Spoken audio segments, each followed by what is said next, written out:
हम लोगों ने प्रीवियस वीडियो में डिस्कस करा था वाइटल कैपेसिटी के बारे में। मैं आपको वहाँ पे एक चीज़ बताना भूल गई थी कि वाइटल कैपेसिटी में हम लोग जो है ना inspiratory reserve volume, expiratory reserve volume और नॉर्मल ब्रीथिंग, जिसको हम लोग कह रहे होते हैं टाइडल वॉल्यूम, ये तीनों चीज़ें ऐड करेंगे तो हमारे पास vital capacity of the lung आ जाएगी। ठीक है, इसके अलावा जो है ना हमारे पास कुछ एयर फ्लो मूवमेंट्री टेस्ट होते हैं जो कि जिसमें हम लोग जो है ना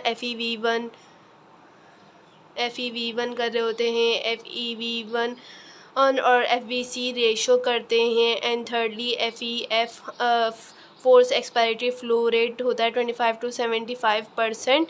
ठीक है, इनके बारे में हम लोग फर्दर डिस्कस करें। ये FEV1 क्या है? फोर्स एक्सपायरेटरी वॉल्यूम इन 1 सेकेंड। ठीक है, 1 सेकेंड में कितना आप फोर्स एक्सपायरेशन कर रहे हैं, इसको हम लोग कह रहे हैं फोर्स एक्सपायरेटरी वॉल्यूम। ठीक है, ये जो FEV1 FVC रेशो होता है, बेसिकली ये जो force expiratory volume in 1 second divided by force vital capacity, force vital capacity, वही वाइटल कैपेसिटी है जो हमने पहले डिस्कस की थी। ठीक है, बेसिकली ये रेशो बहुत इम्पॉर्टेंट है और हम लोग ये जो है ना किन डिजीज़ में कर रहे होते हैं? ऑब्स्ट्रक्टिव लंग डिजीज़ में करते हैं। अब ऑब्स्ट्रक्टिव लंग डिजीज़ में मतलब कि कोई भी लंग ट्रैक में, पूरे रेस्पिरेटरी ट्रैक्ट में हमारे पास कोई भी ऑब्स्ट्रक्शन आ रही है, उन डिजीज़ के लिए हम लोग FE1 FVC रेशो करते हैं। बेसिकली इसमें होता है क्या है कि लेट सपोज़ कि अगर हमारे पास FEV1 और FEV1 लेट सपोज़ कि हमारे पास 5 है और FVC हमारे पास 10 है, तो इसका अगर हम लोग देखें तो नॉर्मल हमारे पास जो रेशो आएगा वो होगा 0.5। लेट सपोज़ कि हमारे पास नॉर्मल है obstructive lung disease. Late suppose हमारे पास क्या होता है कि अगर FEV1 का रेशो हमारे पास 2.5 है और FVC हमारे पास 5 आ रहा है, तो इनका रेशो भी क्या होगा? 0.5। तो अगर हमारे पास दोनों चीज़ें कम हो रही हैं या दोनों चीज़ें एक जैसी ही बढ़ रही हैं, तो इनका रेशो जो है ना सेम आएगा। ठीक है, अगर इन दोनों में से एक भी चीज़ जो है ना FEV1 बहुत कम आ रहा है या ज़्यादा आ रहा है as compare to the FVC normal है, या फिर ये भी इतना नहीं आ रहा, इतना डिक्रीज़ नहीं हो रहा, तो फिर हमारे पास क्या होगा? FEV1 और FVC रेशो डिस्टर्ब हो जाएगा। ठीक है, ये तो हमने नॉर्मल बात कर लिया। अब ऑब्स्ट्रक्टिव लंग डिजीज़ में क्या होता है? बेसिकली ऑब्स्ट्रक्टिव लंग डिजीज़ में हमारे पास FEV1 कम हो जाता है। जब और FEV1 हमारे पास कम हो जाता है और FVC रेशो हमारे पास नियर नॉर्मल रहता है। तो जब हमारे पास एक चीज़ डिस्टर्ब हो रही है और दूसरी चीज़ नियर नॉर्मल है, तो फिर हमारे पास क्या होगा? ये पूरा रेशो डिस्टर्ब हो जाएगा। लेट सपोज़ FEV1 हमारे पास आ रहा है 1 और FVC रेशो नॉर्मल है, तो हमारे पास क्या आ जाएगा? 0.1। ये हमें बताएगा कि कोई भी ऑब्स्ट्रक्टिव लंग डिजीज़ प्रेजेंट है, 0.1। ठीक है, तो ये हमने बात कर ली FEV1 FVC। अब ये हमारे पास ऑब्स्ट्रक्टिव लंग डिजीज़ में हमें कैसे पता चलेगा इसकी क्या पैथोफिजियोलॉजी है? बेसिकली क्या होता है ऑब्स्ट्रक्टिव लंग डिजीज़ में? ऑब्स्ट्रक्टिव लंग डिजीज़ में पहले तो आपको ये पता होना चाहिए कि कौन कौन सी डिजीज़ होती है। एम्फाइसीमा होता है, क्रॉनिक ब्रोंकाइटिस होता है, COPD होता है। इन सब कंडीशंस में बेसिकली क्या होता है? लेट सपोज़ अगर हम लोग ब्रोंकाइटिस की बात करते हैं, ब्रोंकाइटिस में क्या होता है कि ब्रोंकस की इन्फ्लेमेशन हो जाती है, जिसकी वजह से नैरोइंग ऑफ ब्रोंकस हो जाता है। इसमें से क्या होगा कि जब हमारे पास फोर्स एक्सपायरेटरी वॉल्यूम होगा, वो हमारे पास निकलने में जो हमने एयर इनहेल की है वो एयर बाहर एक्सक्रीट होने में टाइम लगेगा, लेकिन इस टाइम लगने की वजह से क्या होगा? FEV1 रेशो जो है ना डिक्रीज़ होगा। ठीक है, लेकिन FVC नॉर्मल है क्योंकि वो किसी न किसी तरीके से एयर जो है ना वो निकल तो जाएगी, लेकिन एयर जो है ना लंग से बाहर तो निकल जाएगी, तो फोर्स वाइटल कैपेसिटी सेम रहेगी। ठीक है, नियर नॉर्मल रहेगी। इस तरीके से जो हमारे पास FEV1 FVC रेशो काम कर रहा होता है। और इसी तरह बाकी कंडीशंस में भी जो कि हम लोग फर्दर इनके टॉपिक्स में ही डिफ़ाइन करेंगे। FEV1 रेशो FVC रेशो कैसे जो है ना हमें बता रहा है कि ऑब्स्ट्रक्टिव लंग डिजीज़ हैं। ठीक है, लेकिन यहाँ पे एक और बात आ जाती है कि हम लोग रेस्ट्रिक्टिव लंग डिजीज़ में क्यों FEV1 FVC रेशो नहीं करवाते? ये भी सवाल अक्सर पूछा जाता है। वाइवा पॉइंट ऑफ व्यू से बताती हूँ कि रेस्ट्रिक्टिव लंग डिजीज़ में बेसिकली क्या होता है कि लेट सपोज़ कि हमारा एक लंग है, ये लंग है सिलिकोसिस की वजह से यहाँ पे हमारे पास फंक्शनल डैमेज हो गया है और ये लंग जो है ना कोलैप्स कर गया है इतना पार्ट, और ये पंग नॉन फंक्शनल है। ठीक है। अब जो भी एयर आएगी वो सब जो है ना हमारे पास सिर्फ इसी लंग में इसी लंग तक जाएगी और इसी लंग से फंक्शन गैसियस एक्सचेंज होने के बाद जो है ना बाहर चल जाएगी। इस लंग पे कोई, इस वाले पार्ट पे कोई फ़र्क नहीं पड़ेगा। तो FeV1 रेशो हमारे पास क्या करेगा, FeV1 रेशो हमारे पास जितना FeV1 हमारे पास कम होगा उतना ही हमारे पास FVC रेशो भी कम होगा, क्योंकि इस पार्ट ऑफ लंग पे तो कोई फ़र्क ही नहीं पड़ रहा, ना वॉल्यूम जा रहा है FeV1, ना ही फोर्स लग रही है एक्सपायरेटरी वॉल्यूम पे, और ना ही वाइटल कैपेसिटी, उतनी ही वाइटल कैपेसिटी भी कम हो रही है जितनी एक्सपायरेटरी वॉल्यूम नॉर्मल लंग से कम है। ठीक है, लेट सपोज़ कि FeV1 हमारे पास इस लंग में 4 आ रहा है और हमारे पास जो फोर्स वाइटल कैपेसिटी है वो भी 9 आ रही है, तो दोनों जो है ना इक्वली कम हुए हैं, तो इनका रेशो भी है हमारे पास जो है ना 0.5 आएगा। तो अब इस 0.5 में और इस 0.5 में हमें नहीं पता चलेगा कि बेसिकली ऑब्स्ट्रक्टिव लंग डिजीज़ है या कौन सी रेस्ट्रिक्टिव लंग डिजीज़ है। रेस्ट्रिक्टिव लंग डिजीज़ में करने का इसका कोई फ़ायदा ही नहीं है, क्योंकि रेशो तो इक्वली आएगा, क्योंकि इसमें दोनों चीज़ें इक्वली कम हो रही हैं, FeV1 और FVC रेशो, तो रेशो पे कोई फ़र्क नहीं पड़ेगा। तो इसलिए हम लोग जो है ना फिर टेस्ट हमारा किसी काम का नहीं होगा रेस्ट्रिक्टिव लंग डिजीज़ में। इसलिए ये वाला जो टेस्ट है FeV1 FVC रेशो वाला, ये हम सिर्फ ऑब्स्ट्रक्टिव लंग डिजीज़ में ही करते हैं। ठीक है, और हमने तीसरे नंबर पे हमने बात करी थी FEF रेशो, ये force expiratory flow rate. Basically ये टेक्निक में 25 to 75% परसेंटेज हमने ले ली है कि बेसिक एक्सपायरेटरी फ्लो रेट जो लंग्स में हो रहा है कि इसी हिसाब से होगा। ये भी हमारे पास ऑब्स्ट्रक्टिव लंग डिजीज़ में यूज़ करते हैं, लेकिन सबसे ज़्यादा इंपॉर्टेंट टेस्ट जो है ना ये वाला है, वो FeV1 और FVC का रेशो हम लोग ये कर रहे होते हैं बेहतर। ठीक है, अब थर्ड नंबर पे हम लोग बात कर लेते हैं alveolar membrane permeability test. Basically हम लोग एल्वुलर मेम्ब्रेन की परमेबिलिटी चेक करने के लिए कर रहे होते हैं कि एल्वुलाई में गैस एक्सचेंज जो है हमारे पास प्रॉपर हो रहा है या नहीं। उसको टेस्ट करने के लिए हम लोग एल्वुलर मेम्ब्रेन परमेबिलिटी टेस्ट करते हैं। इसको हम लोग diffuse lung capacity of the carbon monoxide भी कहते हैं इस टेस्ट को। बेसिकली इसमें हम लोग क्या करते हैं, एक गैसियस मिक्सचर जो है ना पेशेंट को देते हैं स्मॉल अमाउंट में। उस गैसियस मिक्सचर में हमारे पास कार्बन मोनोऑक्साइड होता है, थोड़ी सी हीलियम होती है और रूम टेम्परेचर की एयर होती है, जिसका मिक्सचर हम लोग देते हैं पेशेंट को। जैसे कि आप लोग को पता है कि कार्बन मोनोऑक्साइड की एफिनिटी जो है ना RBC से ज़्यादा होती है, क्योंकि RBCs में हम लोग पहली बात कर चुके हैं ऑक्सीजन से भी ज़्यादा एफिनिटी कार्बन मोनोऑक्साइड की होती है कि वो बाइंड कर जाए RBCs के साथ। बेसिकली ये मिक्सचर जो है ना हम लोग पेशेंट को दे रहे होते हैं। लेट सपोज़ कि हमने 5 मिलीमीटर मरकरी के दे रहे होते हैं और इससे हम लोग ये देखते हैं कि एल्वुलाई में कितनी एब्जॉर्ब होके वापस आ रही है।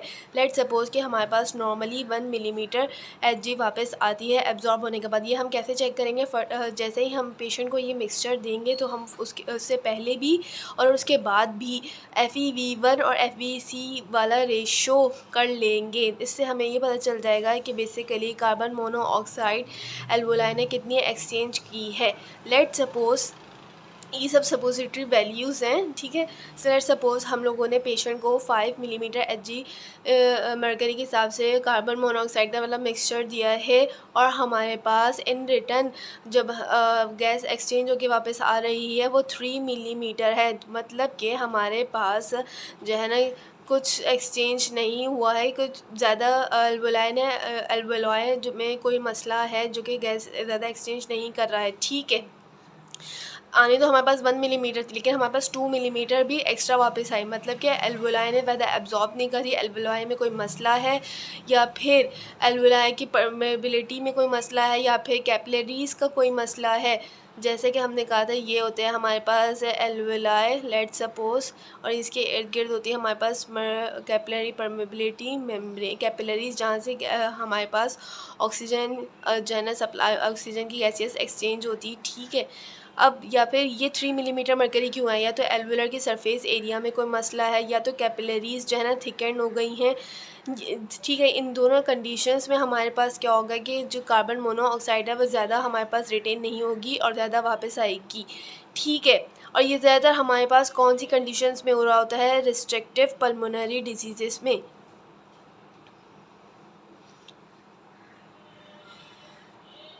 क्योंकि इनमें क्या होता है बेसिकली हमारे पास एल्वुलाई में ही कोई मसला होता है, जिसकी वजह से हमारे पास ये डी रेंज आता है, रिड्यूस आता है DLCO, ठीक है, रिस्ट्रिक्टिव पल्मोनरी डिजीज़। पिछली वीडियो में हम लोगों ने जो FEV1 FVC रेशो कहा था कि हमने कहा था कि FEV1 FVC रेशो हमारे पास नॉर्मल आता है रिस्ट्रिक्टिव लंग डिजीज़ में और डी रेंज आता है ऑब्स्ट्रक्टिव लंग डिजीज़ में। लेकिन जो DCLO वाला टेस्ट है, एल्वुलर परमेबिलिटी टेस्ट, ये हम लोग रेस्ट्रिक्टिव लंग डिजीज़ में कर रहे होते हैं और ये इसमें रिड्यूस आता है। तो लेट्स सपोज हम एक इंटरप्रेटेड कर लेते हैं कि हम इसको कैसे इंटरप्रिटेशन करेंगे। पिछली वीडियो में हम लोगों ने बात कही थी हमने पिछली FEV1 एंड FVC रेशो की, ठीक है। अगर हमारे पास FEV1 FVC रेशो नॉर्मल आता है और हमारे पास ये एल्वुलर परमेबिलिटी वाला टेस्ट जो हमने कहा DLCO है, ये हमारे पास रिड्यूस्ड आता है, तो मतलब कि हमारे पास कोई ऑब्स्ट्रक्टिव लंग डिजीज़ नहीं है, क्योंकि FEV1 FVC रेशो नॉर्मल है, तो मतलब हमारे पास कोई भी ऑब्स्ट्रक्टिव लंग डिजीज़ नहीं है। लेकिन जब हम सेकंड टेस्ट कराते हैं DLCO वाला, अगर ये रिड्यूस आता है तो ये कंफर्म हो जाती है बात कि कोई ना कोई रेस्ट्रिक्टिव लंग डिजीज़ प्रेजेंट है, ठीक है। और अगर हम यही बात करें कि लेट्स सपोज़ कि हमारे पास ये FEV1 वाला रेशो और FVC रेशो वाला रेशो जो है ना रिड्यूस आता है, डीरेंज्ड आता है, या तो फिर तो हमारे पास ये कंफर्म होता है कि हमारे पास कौन सी डिज़ीज़ है, ऑब्स्ट्रक्टिव लंग डिज़ीज़ है। फिर हाँ, अगर हम लोग फर्दर DLCO वाला टेस्ट करवाते हैं और अगर ये हमारे पास नॉर्मल आता है तो हमारे पास ये फ़र्दर कंफर्म कर देता है कि ऑब्स्ट्रक्टिव लंग डिजीज़ में ये इसमें एम्फाइसीमा नहीं है, इसके एम्फाइसीमा के अलावा कोई और डिज़ीज़ है।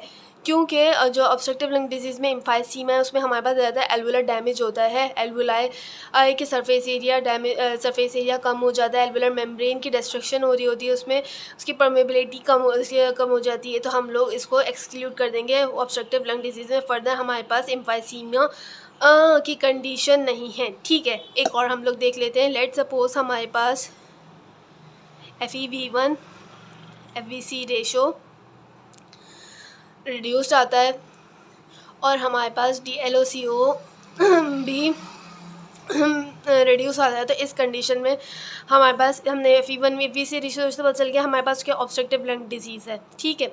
और DLCO से हम लोग को ये पता चल गया कि हमारे पास ऑब्स्ट्रक्टिव लंग डिजीज़ की कौन सी टाइप हो सकती है, एम्फाइसीमा, जो जिसमें हमारे पास एल्वुलर मेम्ब्रेन का डैमेज हो रहा है, सरफेस एरिया जो है ना कम हो जाता है, ठीक है। इस तरीके से इस इंटरप्रिटेशन को आपने याद रखना है, क्योंकि इसी से वेरी MCQs आ रहे होते हैं और वाइवा पॉइंट ऑफ व्यू से बहुत इंपॉर्टेंट है, पूछा जाता है अक्सर, ठीक है। नेक्स्ट हमारे पास टेस्ट था मेथोकॉलिन चैलेंज टेस्ट। चाहे तो आप लोग इसका स्क्रीनशॉट ले लें। हम बात कर देते हैं मेथोकॉलिन चैलेंज टेस्ट के बारे में। मैं आपको पहले ही बताया जाए, ये वेदर हम लोग जो है ना एस्थमा के पेशेंट्स में ये वाला टेस्ट करते हैं, मेथोकॉलिन चैलेंज टेस्ट। इसमें बेसिकली क्या होता है, ये जो मेथोकॉलिन है ना हमारे पास, ये हमारे पास क्या करवाता है, ब्रोंको कंस्ट्रिक्शन।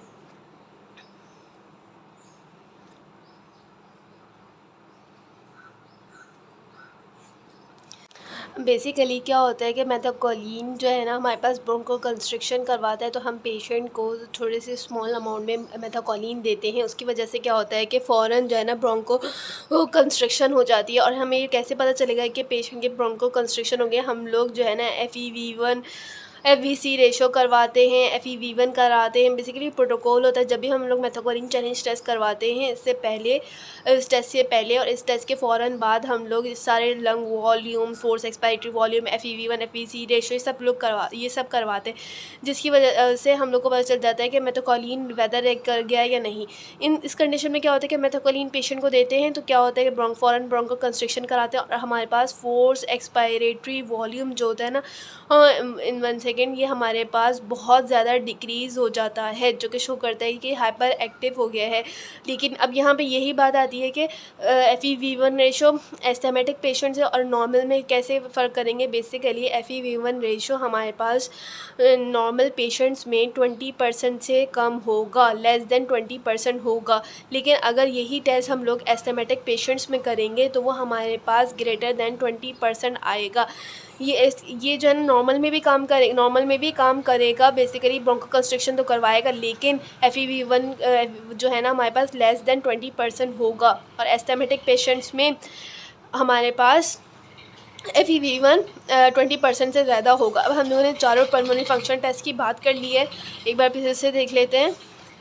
हमने स्टैटिक लंग कंपार्टमेंट्स में सारे लंग वॉल्यूम्स की बात करी, फर्स्ट एक्सपायरेटरी वॉल्यूम की बात करी, FEV1 और एयर फ्लो एयर मूवमेंट में FEV1 FVC रेशो की बात करी, एल्वेओलर मेम्ब्रेन मोबिलिटी में हमने कार्बन मोनोऑक्साइड की कैपेसिटी की बात करी, मेथोकोलिन चैलेंज टेस्ट हम लोगों ने एस्थमेटिक पेशेंट्स में बात कर ली, जिसमें हमने कहा कि FEV1 एस्थमेटिक पेशेंट में 20% से ज़्यादा FEV1 हम लोगों को मिलेगा। ठीक है, 20% से ज़्यादा डिक्रीज़ होगा। याद रखने में FEV1 हमारे पास 20% से ज़्यादा डिक्रीज़ होगा FEV1। ठीक है, 20% से ज़्यादा डिक्रीज़ होगा FEV1 एस्थमेटिक पेशेंट्स में, और नॉर्मल पेशेंट्स में 20% से कम रिड्यूस होगा FEV1 रेशो। ठीक है,